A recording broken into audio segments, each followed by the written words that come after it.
Good morning student, class 11th रसायन विज्ञान।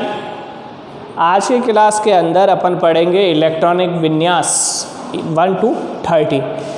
इससे पहले की क्लासों के अंदर हमने बोर का सिद्धांत, हाइजेनबर्ग का सिद्धांत वगैरह ये सब हमने पढ़ भी लिया ना, आपको इसकी फ़ोटो भी भेजी गई है ना। आज आपको इलेक्ट्रॉनिक विन्यास इसलिए पहले करवा रहे हैं तो अगले जो दो टॉपिक आएंगे, क्वांटम संख्या और ऑफ-बोर सिद्धांत, दोनों ही मोस्ट इम्पोर्टेंट टॉपिक है। और बिना इलेक्ट्रॉनिक विन्यास की जानकारी के उसमें आपको फिर प्रॉब्लम आएगी, आपको ये नहीं पता चलेगा इलेक्ट्रॉन कहाँ जा रहा है, इलेक्ट्रॉन कौन से स्पिन का आ रहा है। इसीलिए आपने स्टार्ट कर रहे हैं टॉपिक इलेक्ट्रॉनिक विन्यास, ठीक है।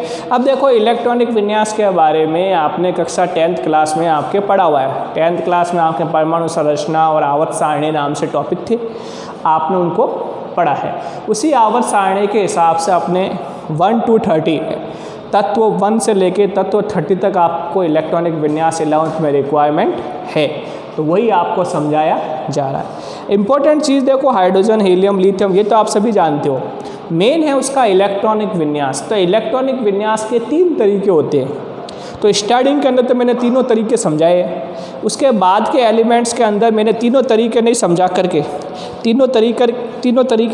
करके मैंने सिर्फ और सिर्फ 2 तरीके, जो कि अपने 11th क्लास के हिसाब से मॉडर्न लेवल जो होता है उसको अपन ने एक्सप्लेन किया है। इससे पहले मैं आपको एक चीज़ और समझा देता हूँ। याद रखना, अपन ने कक्षक और कक्षक के प्रकार पढ़ा था। उसमें हमने पढ़ाए थे 4 कक्षक होते हैं, एस कक्षक, पी कक्षक, डी कक्षक और एक होता है एफ कक्षक। एफ कक्षक अपने सिलेबस में नहीं है। एस कक्षक में याद रखना मैक्सिमम 2 इलेक्ट्रॉन ही भरे जाते हैं। ये चीज़ें कुछ याद होनी चाहिए, उसके बाद आप इलेक्ट्रॉनिक विन्यास ईजिली याद कर सकते हो। पी कक्षक जो होगा उसमें 6 इलेक्ट्रॉन होते हैं मैक्सिमम, और डी के अंदर मैक्सिमम 10 इलेक्ट्रॉन फिल होते हैं। इम्पोर्टेंट बात, एस में एक कक्षक में मैक्सिमम 2 इलेक्ट्रॉन, पी में 3 उप कक्षक होंगे। हमने शेप भी बनाई थी, आपने उसका काम भी किया था, पी एक्स, पी वाई और पी जेड। डी के 5 कक्षक होते हैं, d x y, d y z, d x z, d x square, y square और डी जेड स्क्वायर। अब इलेक्ट्रॉन भरने का एक क्रम होता है। इस क्रम के बारे में हम आगे हुन्स लॉ में और एक्सप्लेन करेंगे, किस तरह से हुन्स लॉ इसको फॉलो करता है। देखो, पहले 1s, पहले 1 गोला, फिर 2 गोले, फिर 3 गोले और फिर से 3 गोले। तो देखो, सबसे पहले 1s, जब तक S1 मतलब पहले कोष का S नहीं भरा जाएगा जब तक सेकंड कोष में इलेक्ट्रॉन नहीं जाएगा। यही बोर ने कहा था कि बोर का जो डायग्राम बनाया था उन्होंने लिखा था K कोष, L कोष, M कोष और N कोष। पहले 1s फिल होगा, एरो देखो, एरो दिख रहा है। फिर इलेक्ट्रॉन किस में आएगा? 2s में आएगा। जब 2s फिल हो जाएगा फिर इलेक्ट्रॉन किस में जाएगा? 2p, फिर 2p1, 2p2, 2p3, 2p4, 2p6। जब फुल हो जाएगा फिर इलेक्ट्रॉन किस में आएंगे? 3s में। फिर 3s भी अगर फुल हो जाए फिर इलेक्ट्रॉन वापस किस में जाएगा? 3p, 3p1, 3p2, 3p3, 3p4, 3p5, 3p6। फिर 3p जब कंप्लीट हो जाएगा तो इलेक्ट्रॉन किस में जाएगा? 4s में, 4s1, 4s2। उसके बाद इलेक्ट्रॉन किस में जाता है? 3d में जाता है। तो यही अपन ने यहाँ पे समझा है। अब देखो, इलेक्ट्रॉनिक विन्यास में क्या क्या बातें, परमाणु क्रमांक, संकेत और इलेक्ट्रॉनिक विन्यास। नाम आप सबको मालूम है 1 to 10 तक। हाइड्रोजन, हीलियम, लिथियम, नंबर 3 पे लिथियम, 4 पे बेरिलियम, 5 पे बोरॉन, 6 पे कार्बन, 7 पे नाइट्रोजन, 8 पे ऑक्सीजन, 9 पे फ्लोरीन और नियॉन जो है वो 10 पर आती है।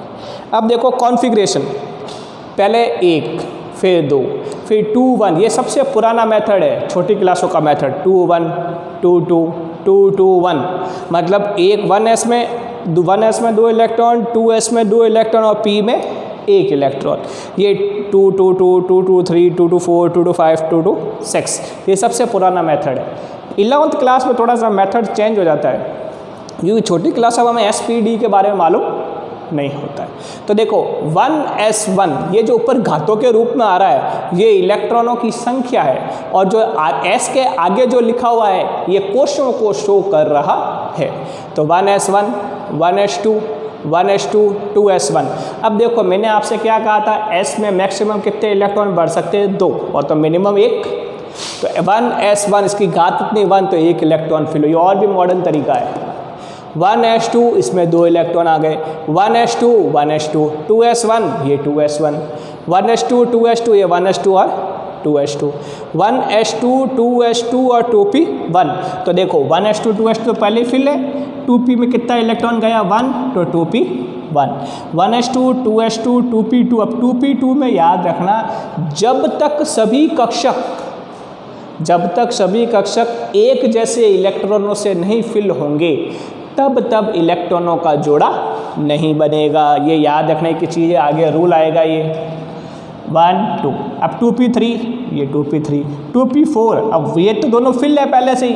2p4 का मतलब जब तीनों कक्षक अर्ध भरे आधे भर गए अब उसके जोड़ा बनना शुरू होगा, वो भी अपोजिट चक्रण वाला, विपरीत चक्रण वाला। ये बन गया 2p4 2p5 और 2p6।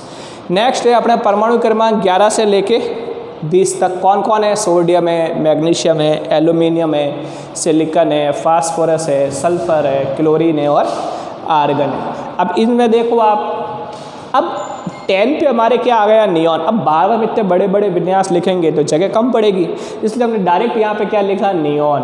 नियॉन लिखने का मतलब है हमने 1s2 2s2 और 2p6 लिख लिया। समझ में आ गई बात, 1s2 2s2 2p6 लिख लिया। अब नियॉन, अब 2p फुल हो गया, 2p फुल होने के बाद इलेक्ट्रॉन किस में जाएगा 3s में। तो यहाँ पे देखो 3s1 फिर 3s2 तो s1 और अब नियॉन कंटिन्यू लास्ट तक चलेगा जब तक कि अगली अक्रिय गैस ऑर्गन नहीं आ जाती। फिर देखो 3s2 3p1 s के बाद देखो s2 के बाद इलेक्ट्रॉन वापस एंड रिमूव होके किस में जा रहा है 3p में जा रहा है। इधर से डायग्राम से पता चल रहा है।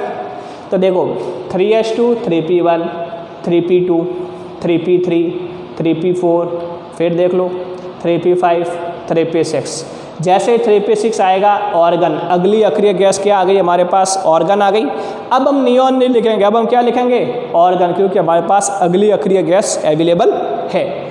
Organ for s1 organ for s2 तो organ for s1 organ for s2। समझ में आ गई बात।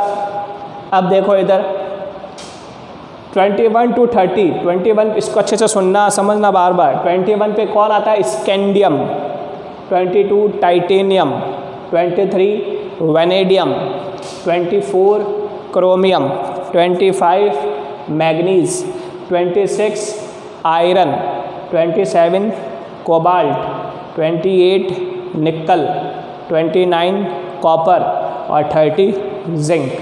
क्रोमियम और कॉपर जो होते हैं वो अपवाद होते हैं। इसके बारे में आप जब आप ऑफलाइन क्लास में आओगे जब आपको बताऊंगा कि अपवाद क्यों हुए, कैसे इसमें इलेक्ट्रॉन एंटर हुए। अभी आप इसको सिर्फ कॉपी पेस्ट करना, अच्छे से लिखना और इसको याद करना। अब वही बात अगली इनर्ट गैस आर्गन आ गई। आर्गन अब 4s के बाद देखो किस में इलेक्ट्रॉन जा रहा है 3d में जा रहा है। किस में जा रहा है 3d में। तो 3d1 4s2 3d2 4s। आप सोच रहोगे सर डी तो अंदर बाहर आना चाहिए, अंदर क्यों आया? क्योंकि आवर्त सारणी के अंदर डी एस और पी के बीच में हैं और दूसरी बार डी की ऊर्जा बहुत जल्दी कम हो जाती है और कम ऊर्जा वाले को हमेशा पहले लिखा जाता है। 3d1 4s2 3d2 4s2 3d3 4s2 ये देख लो 3d3 ये 3d3 ये 4s2। क्रोमियम अपवाद है, इसमें एक इलेक्ट्रॉन s का जंप करके किस में आ जाएगा d में और एक इलेक्ट्रॉन बाहर से जो आ रहा है 3d5 4s1 ये 3d5 4s1 3d5 4s2 3d6 3d6 4s2 3d7 4s2 3d7 3d8 3d10 और 3d10। समझ में आ गई बात। आपको इसको अच्छे से कॉपी पेस्ट करना है और इसको याद करना है। थैंक यू बेटा।